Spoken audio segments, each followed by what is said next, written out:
வணக்கம் அன்பு நண்பர்களே! அனைவருக்கும் இனிய வணக்கம். இன்னைக்கு நாம இந்த வீடியோல எத பற்றி பார்க்க போறோம் அப்படின்னு பார்த்தீங்கன்னா, டிஆர்பி மற்றும் பள்ளிக் கல்வித்துறையில வந்திருக்க முக்கியமான தகவல்கள பற்றி இந்த வீடியோல முழுமையா நம்ம பார்க்க இருக்கோங்க.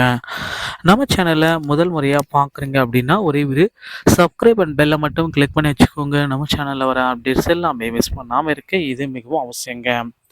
டிஆர்பி உடைய வருடாந்திர அட்டவணை வெளியிட்டது ரொம்ப பேருக்கு ஏமாற்றத்த அளிச்சிருக்கு.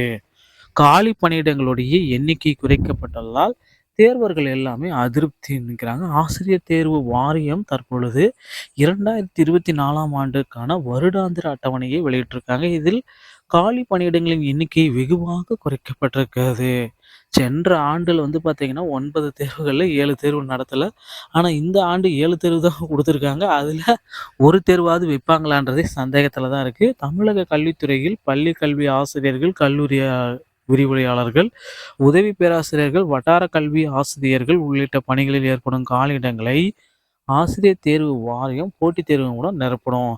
இதற்கிடையே ஓராண்டில் என்னென்ன தேர்வுகள் நடத்தப்படும் அப்படின்ட்டு ஆனுவல் பிளானர் வெளியிட்டாங்க. அதன் விவரம் பார்த்தீங்கன்னா, 1766 இடைநிலை ஆசிரியர் பணியிடங்களை நிரப்புவதற்கான அறிவிப்பு இந்த மாதம் வெளியிடப்பட்டு ஏப்ரல்ல தேர்வு நடத்தும் அப்படின்னு சொல்லியிருக்காங்க. இது தவிர மாநில கல்வியியல் ஆராய்ச்சி பயிற்சி நிறுவனத்தில் 139 விரிவுரையாளர்கள் தான் எடுத்துக்கும் அப்படின்றத சொல்லியிருக்காங்க.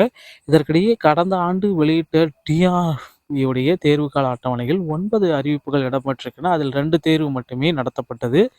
மேலும் கடந்த ஆண்டு வெளியான அட்டவணையில் இடைநிலை ஆசிரியர்களுடைய எண்ணிக்கை 6500 இருந்த நிலையில தற்சமயம் ரொம்ப குறைஞ்சிருக்கு. 2024 அட்டவணையில் 1766 குறைக்கப்பட்டிருக்கிறது. இது முதுநிலை ஆசிரியர் உதவியாளருக்கு 67, சட்டக்கல்லூரி உதவியாளருக்கு 71 பணியிடங்களும் கணிசமாக குறைக்கப்பட்டிருக்கிறது. ஒரு பெரிய அதிர்ச்சி. இதனால பார்த்தீங்கன்னா, அனைத்து ஆசிரியர் பெருமக்களும் அதிர்ச்சி அடைஞ்சிருக்காங்க. டிஆர்பியில ஹெல்ப்லைனுக்கு கோடான கோடி கேள்விகள் மேல கேட்டுட்டே இருக்காங்க.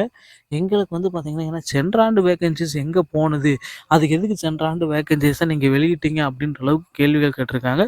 ஸோ டிஆர்பி கண்டிப்பா இத மறுபரிசீலனை செய்ய போறாங்க. இந்த ஆனுவல் பிளானர மீண்டும் மாற்றியமைக்க போறாங்க. இடைநிலை ஆசிரியர்கள் பார்த்தீங்கன்னா, கிட்டத்தட்ட 8000க்கும் மேற்பட்ட ஆசிரியர்கள் தேவைப்படுறதா ஒரு அப்டேட் நமக்கு ரெடியா இருக்கு. பொறுத்து நம்ம பார்க்கலாங்க. டிஆர்பி மற்றும் பள்ளிக் கல்வித்துறையில இந்த தகவல் ரொம்ப இம்பார்ட்டன்ட்டா கருதப்படுது. இன்னைக்கு பார்த்தீங்கன்னா, அந்த 400 ஆசிரியர்களுடைய வழக்கு இறுதி தீர்ப்பு இன்னும் சற்று நேரத்தில வெளியிட போறாங்க. அதற்குண்டான அப்டேட் லைவ் சேனலா நம்ம சேனல்ல உங்களுக்கு தெரிவிக்கப்படுங்க. டிஆர்பி மற்றும் பள்ளி கல்வித்துறை சொந்தமான செய்திகள் அனைத்தையும் உடனுக்குடன் பெற நம்ம சேனலோடு இணைந்திருங்கள். நன்றி, வணக்கம்.